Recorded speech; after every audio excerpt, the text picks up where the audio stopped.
Baik, saya langsung aja ke pertanyaannya kakak. Saya langsung. Agama itu, contoh agama Islam, agama saya, agama Islam. Agama Islam itu diturunkan penuh dengan hukum dan syariat. Syariat setiap agama kecuali mungkin ada agama-agama yang lain, tapi agama Islam, saya bicarakan agama Islam penuh dengan syariat. Ada hukum-hukumnya, hukum menikah, hukum berhutang, hukum antara sesama manusia, hukum mencuri, hukum membunuh, ada tertulis di sana. Jadi agama itu diturunkan untuk mengatur manusia, untuk mengatur kehidupan manusia ya, agar manusia ini ada apanya, rule-nya sebagai manusia, jangan melakukan hal-hal di luar yang membahayakan diri orang lain dan diri dia sendiri. Jadi yang ingin saya tanyakan, di agama kakak, di agama Abang Living, apa hukum-hukum dan syariat yang ada di agama Abang Living sehingga membentuk Abang Living sebagai manusia yang berguna, baik di dunia, bermanfaat bagi orang-orang lain, dan mematuhi hukum-hukum yang ada di agama itu. Coba Abang jelaskan hukum di antara, selain hukum kasih, agama kasih, dan bagaimana penjabaran kasih itu dalam agama Abang. Bagaimana penjabarannya kan? Kalau dia di Islam kan jelas, ketika dia mencuri potong tangannya, hukum nyawa dibayar nyawa, hukumnya seimbang. Ada kemanfaatan bagi yang menerima hukuman, ada keadilan bagi yang menerima yang kena hukum. Kalau di dalam Kristen bagaimana hukumnya? Coba Abang jelaskan atau kakak yang jelaskan. Terima kasih.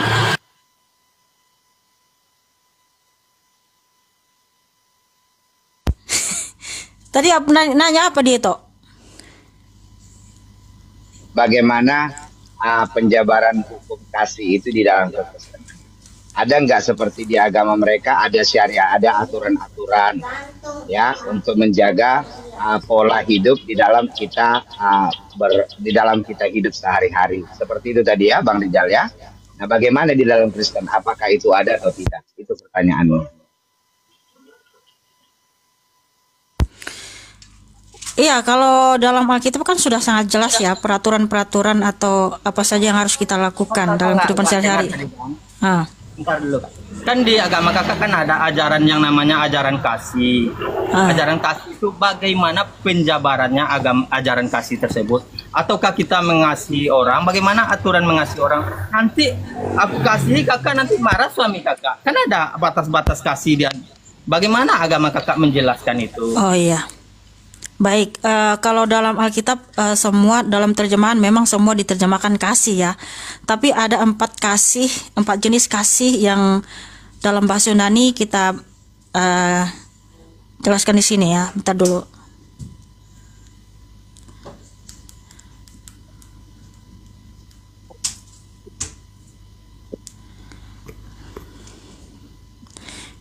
Sebentar, kalau kamu mengasihi saya, suami saya marah. Nah, kasihmu kepada saya kasih apa?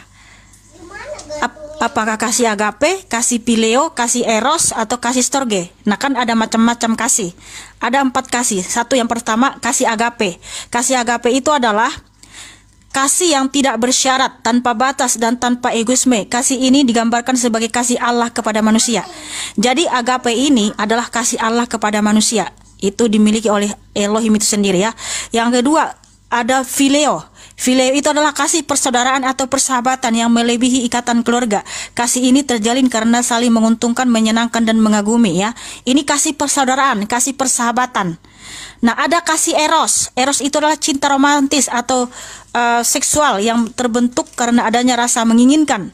Lalu ada kasih storge ya, kasih tulus orang tua terhadap anak, dan sebaliknya.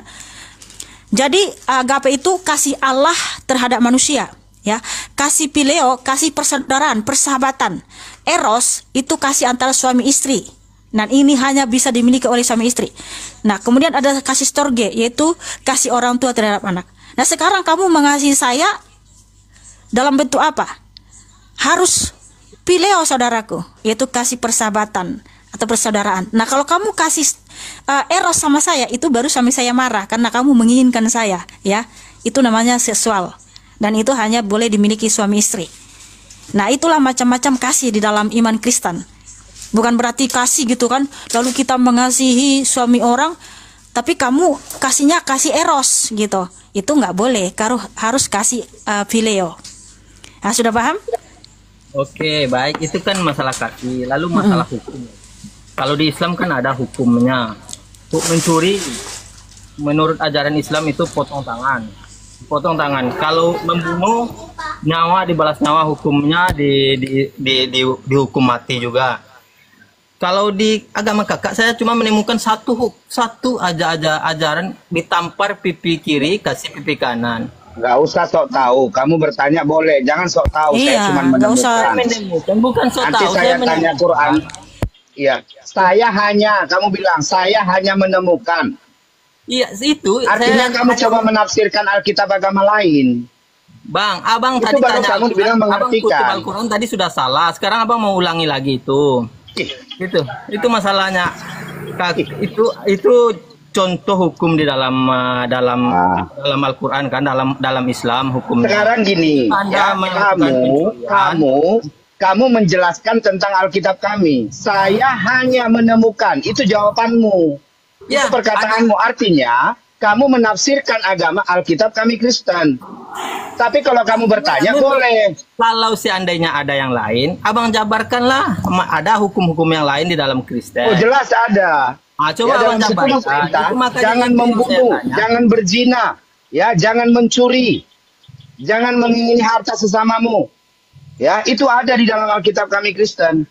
Ya, sekarang saya tanya, ya, di mana di dalam kitabmu dituliskan, ya, seperti yang sekarang ini kita lihat, ya, bahwa fakta sekarang di Indonesia, ya, sangat banyak terjadi perselingkuhan. Ada nggak diajarkan itu di dalam kitabmu? Ada nggak supaya jangan berselingkuh di dalam kitab Quran itu? Silahkan jawab. Ada kak, selingkuh itu zina. Oke, di mana?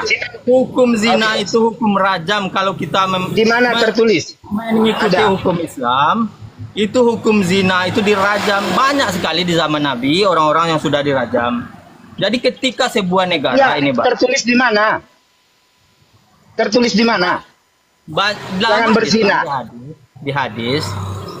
Di dalam Enggak, kitab tadi Quran abang yang saya bilang. tanya. Di dalam kitab Quran yang saya tanya. Ada nggak? Kalau kami umat Islam itu, Bang, kalau kami umat Islam itu dua pusaka yang ditinggalkan diwariskan oleh Nabi kami nggak bisa dipisah itu, Bang, antara Al-Quran dan hadis, karena penjabaran Al-Quran itu ada di dalam hadis, begitu, Bang, nggak bisa dipisah, kami nggak bisa. Oke, Bukan kami. kamu bilang penjabaran Quran ada di dalam hadis. Betul? Ya, contohnya Oke. sholat. Sekarang diam dulu. Sholat, Ya. maka dijabarkan dalam hadis Artinya- bagaimana tata cara sholat. Artinya bro, ya, hadis itu adalah penjabaran Quran, ya. Oke, Anda- hadis itu adalah penjabaran Quran. Artinya Bukan. yang ada di dalam Quran Al-Quran dikembangkan contoh di hadis, sama- dijelaskan di hadis, seperti itu. Enggak, Ya, tadi yang- balik ke topik aja kita, Bang. Balik ke topik. Ya. Abang tadi sudah mengatakan Artinya, jangan membunuh. nah, Jangan membunuh, ada dalam artinya, Alkitab, jangan sebentar, jangan tantrum, santai aja. Ya, artinya yang ada di dalam hadis, ya, penjelasan dari Quran, kan gitu ya? Itu tadi abang bilang ya. Ya, sebagian yang diperintahkan Al-Quran Nah, itu, sekarang saya tanya. penjabarannya ada di dalam hadis. Oke. Apa penjelasan apa ayat di dalam Quran sehingga yang dijelaskan di dalam hadis itu jangan berzina? Apa penjelasan apa ayat di dalam Quran? Ayat mana di dalam Quran yang dijelaskan di dalam hadis bahwa kan kata jangan berzina kan di hadis tadi ya? Oke? Nah, apa ayat di dalam Quran? Kalau tidak ada dalam Quran tetapi ada di hadis berarti kan itu bukan penjabaran. Gitu loh. Bang, abang tahu kan, Al-Quran itu diturunkan kepada Nabi kami. Nabi kami itu yang paling tahu. Ingat itu ya, nggak ada orang yang lebih tahu. Rijal. tentang Al-Quran. Iya. Gini, kamu di sini bertanya tentang Alkitab, bukan mengkompar ke agamamu. Jadi gini, apapun yang diimani agamamu silahkan. Jadi tidak sama apa yang kamu imani itu, jangan samakan ke iman Kristen. Tidak pernah sama, saudaraku. Itu berbeda. Gitu loh. Nanti kalau kita compare, ya kan kamu mengcompare yang menurutmu enak. Nah kalau kita compare semua, kalian malah ngamuk nanti. Jadi lebih bagus kamu bertanya aja. Nggak ada. Kami nggak ada nggak ngamuk-ngamuk kami. Nggak ada Loh. mengamuk kami. Tapi Nanti kalau di compare Rasul Paulus dengan nabimu, marah kalian. Ya kan lebih bagus kamu bertanya aja tentang Alkitab, saudaraku. Al-Quran kami, Anda nggak boleh tafsirkan ayat Al-Quran kami karena sudah ada tafsirannya. Anda Nah, nggak nanti boleh diseruduk. mentafsirkan hadis karena sudah ada itu. Loh, Jadi yang begini, Udah, kan kamu kita bertanya, simpulkan iya. aja. Gini Simpulkan aja, aja, ya. dah. Soalnya kamu Saya- mancing keributan nanti, mancing emosi nanti. Mohon maaf, saya nggak turunkan tahu aja. kenapa melihat kawan ini bawaannya mau emosi aja.